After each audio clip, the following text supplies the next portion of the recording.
สาธุสาธุสาธุเนาะมือนี้เด็กกระดามาเยี่ยมชมมังเรียนมาร์กแห่งใหม่แหล่งพญานาคอยู่อำเภอเพ็ญบ่ไก่เนาะบ่ไก่กับอุดร ได้มาชมได้มาดูมันเพิ่งจะทำใหม่เนาะบ่ได้เปิดเป็นทางการเขามาชมเขามาดูมือนี้ก็ได้มีโอกาสมาแวะชมมันกำลังเสร็จกำลังสร้างใหม่อยู่ตรงนี้บ่อน้ำเนาะขอพรมันก็ได้มาสร้างพญานาคสร้างตัวเต่าทองเต่าอยู่นี่ก็ได้เลยเข้ามาแวะเข้ามาชมเนาะหมื่นสร้างกำลังเหตุการณ์งานเพิ่นกำลังปั่นพญานาคเสียนเดียวจะเป็นองค์ปู่ศรีสุโธหรือบ่เสียนเดียวนี่ยาวใหญ่เนาะได้มาติดตามชมยาว10 20 30 40 50 60 70 80 100ประมาณ120 เมตรเนาะความยาวของพญานาคที่สร้างกำลังกำลังสร้างเนาะเกี่ยวเข้าไปโน่นครับกำลังทำตัวพื้นที่เป็นกระบอกในปรับเนาะเพิ่นเฮ็ดใหม่เนาะผู้ใดมีโอกาสได้มาทางอำเภอเพ็ญก็แวะเข้ามาชมมาเยี่ยมเนาะ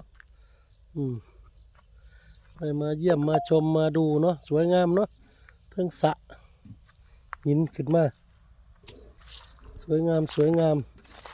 สร้างปั้นก็งามเนาะเดี๋ยวเบิ่งแล้วโตก็งามขนาดจังบ่มีเกล็ดก็งามแล้วเบิ่งงามแล้ว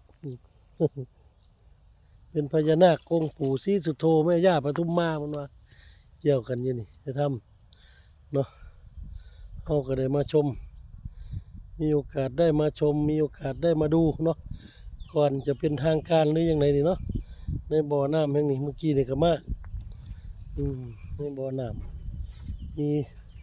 เป็นบ่อเป็นสระที่มีหินเนาะนี่ก็เป็นทำเป็น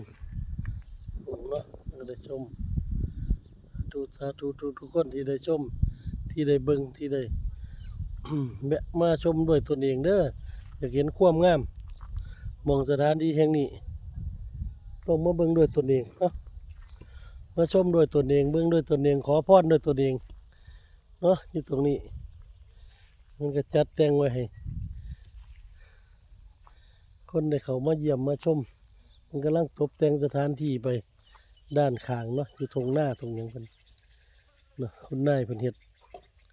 ขึ้นมานี่กำลังปั่นอีกยาวๆอยู่นี่กำลังปั่นหาดลาดปั่นอยู่ตัวนี้เป็นมองขอพรต่อไปเมื่อสำเร็จเปิดตรงปูสร้างเป็นปูศรีสุโธบ่ปู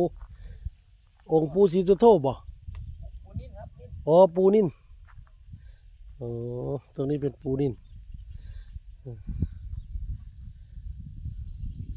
ทางนี้ก็เป็นปูศรีสุโธแม่ย่าปทุมมาคู่กัน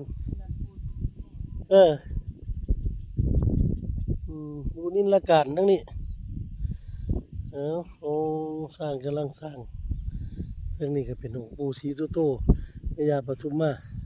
เกี่ยวรัดอยู่ตรงนี้หันหน้าไปทางคำชะโนดนั่นของเพิ่นเนาะหันหน้าไปทางคำชะโนดที่ได้ดูสถานที่กำลังตบกำลังแต่งเนาะคือสิสำเร็จต่อไปทั้งหน้าอันนี้เพิ่นกำลังทำกำลังตบกำลังแต่งวันองค์มักสูงบนเช่นบ่ไกลห่างจากอำเภอเพ็ญมานี่3 กิโลเนาะเข้ามาทางเส้นหลักแล้วก็เลี้ยวมองขวามือมาทางทิศตะวันออกเนาะสิเข้าไปทางเส้นบ้านสินเจริญบุรตลาดป่าแล้วก็มีเข้ามาปั๊บก็จะเห็น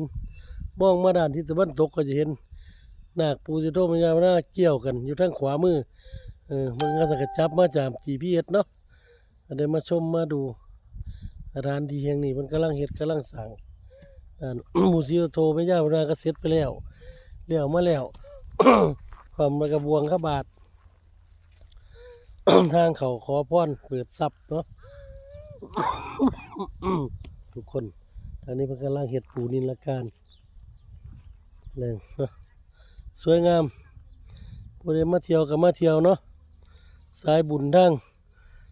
ทุกคนทั้งภูเก็ตได้ก็ดีสุราษฎร์ธานีทางนั้นภูเก็ตขึ้นมาเด้อจะได้พามาเที่ยวอืมขึ้นมาจะได้พามาชมขึ้นที่แล้วพอดีแล้วดิจะได้ขึ้นมาเนาะ ทุกคนขอให้มีโชคมีลาภมีโชคมีหมันคิดสิ่งใดประสงค์สิ่งใดขอให้ได้สมความมุ่งมั่นปรารถนาเนาะอืมที่ได้ชม ในอธิษฐานจิตในบ่อน้